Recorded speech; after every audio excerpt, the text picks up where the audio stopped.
The deadly attack in Libya followed a mob assault on the United States Embassy in Cairo, where protesters climbed the walls and tore down the American flag.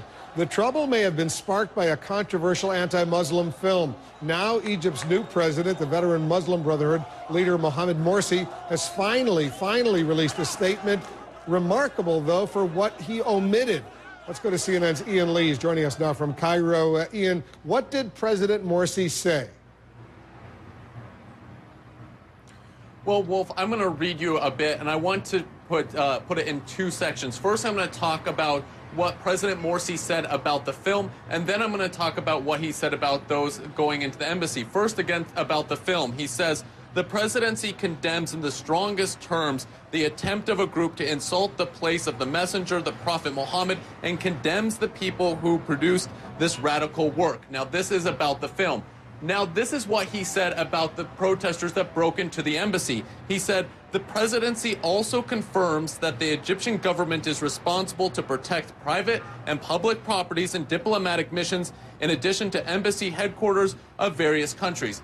Basically, that second sentence, not the strong condemnation we saw in the first, basically stating the obvious that every country has the duty to protect foreign missions in their country. So this is a strange, a mere opposite, really, of the first statement where he condemns the film and then hasn't really come out and condemned the protest, although we did see the Prime Minister and the Foreign Ministry come out against the protesters breaking into the embassy, but still pretty soft tone from the president. Yeah, a glaring omission from that carefully written statement that took him a long time to release. Are you getting any indication, Ian, that what happened in Cairo was actually coordinated with the attack on the U.S. consulate in Benghazi, Libya?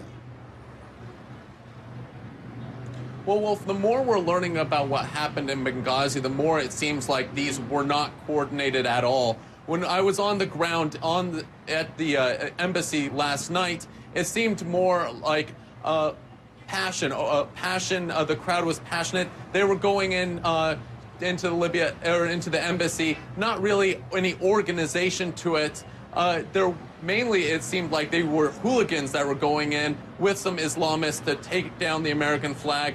Really, it reminded me more of the break-in into the embassy, the Israeli embassy, just almost a year ago that we saw happen when hooligans also broke into that embassy. That's what it reminded me more of, not something that was coordinated with Libya. Yeah, here's what concerns me and a lot of others in Washington, Ian, and especially those of us who have spent time in Cairo. There's a strong military there, a strong police presence. If they really had any indications this was about to happen, they easily could have taken steps to prevent those demonstrators from climbing those high walls and getting into the embassy compound. And here's the question, where were they? Why weren't they doing their job to protect this foreign diplomatic mission?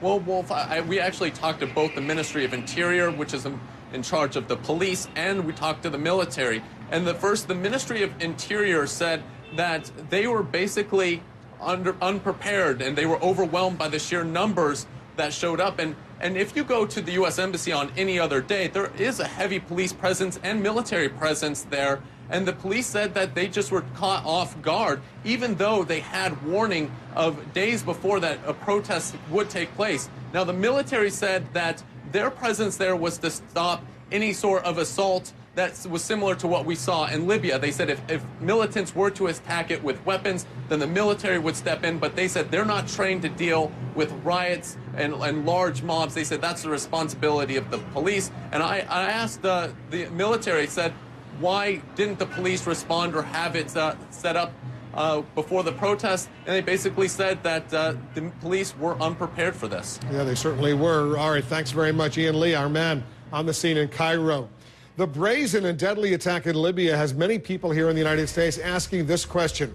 How could this have happened? We're going to get some answers. That's next.